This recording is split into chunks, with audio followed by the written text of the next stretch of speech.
Hi, my name is Max Buffetti, and today I'll be talking about ancient Egypt. I'm sure that you are all aware about the interesting aspects of ancient Egypt, but today I'm going to give you additional insight on how they communicated through writing, burial practices, and the mystery behind the pyramids. Ancient Egyptians were considered to be incredibly smart and resourceful in their lifetime, but they also immensely valued a person's afterlife since they wanted life after death. So first is hieroglyphics. Here's an example of hieroglyphics right here. Hieroglyphics was popular around 2800 BC to 680. It was the first known language that we know of that people used to communicate through, and they communicated through pictures instead of words. So they had three different types of images they have for hieroglyphics. One would be called a logogram, which equals a word would be represented by one picture. Then you'd have a phonogram, which is one sound represented by a picture, and then phonemes, I butchered that, but it's multiple sounds equal one picture. So they had different things to kind of represent each one's. They did not want to use humans at all in this, that's why it all looks weird, because they thought it was disrespectful to the dead. That's why for humans, they usually use animals instead to represent them. So then, these would normally be around tombs and temples, but they were also used in other ways for the rich as well. They would paint over metal, and they would paint it on there instead of engraving it, same as they would use it as messages since they didn't have letters or anything for something important if they needed to send it out. So then, at around this time, there was around 700 symbols of hieroglyphics, but then at the very late of the prehistoric period, there were scholars that made a lot more, so it ended up being a lot more. And there's not a select number of them, they just kept making more and more until languages got more popular. And also something that they did, they wrote and read from right to left. So you read it this way instead of how us Americans normally read it this way. So that's about it for hieroglyphics. My next topic is burial practices.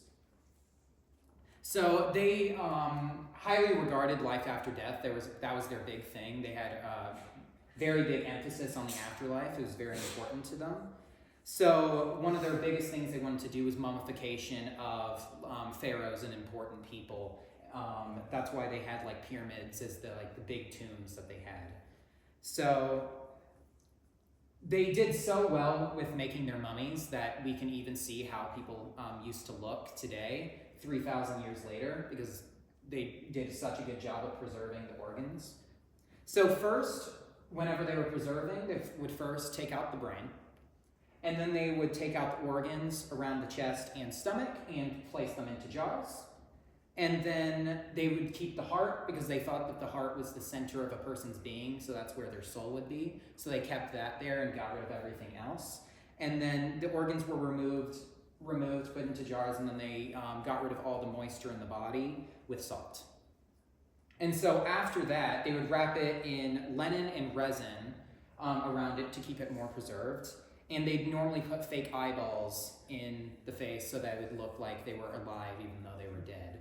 And then they'd occasionally put a mask on of the person's face / picture of the person's face so it looked like the person who had died. And then they put them into a sarcophagus, into the pyramid. So, they prepared the tombs. They prepared the tombs by putting a bunch of their belongings that they had in their life, like goods, valuables, relics, in some cases gems, because they believed that they would they would have their stuff in the afterlife. That's why as well that they would also bury the people that worship them with them, also there alive, so that they can die there and be with them in the afterlife. So, all right. See, here's a picture of the relics that they had, stuff that they put in there, just valuables that they'd stick in a cave for them to have it in the afterlife. And so here's the sarcophagus, which they would engrave in. They put a lot of emphasis on it as well. They wanted to make it pop. And so next I'll be talking about the pyramids. Dr. Ian Shaw shared in a BBC article called Building the Great Pyramid, how archaeologists have studied over time to better understand their process. So what he stated was they used something called leveling to make the pyramids, which was they made shallow trenches of water, and then that would help raise the stones so that they could have the stones slide onto to make the pyramid. And then they had a lining, which was using simple tools to help make straight lines and angles for the pyramid, for the stones. And then they also used the stars to help understand the direction, so they understood where to put stuff.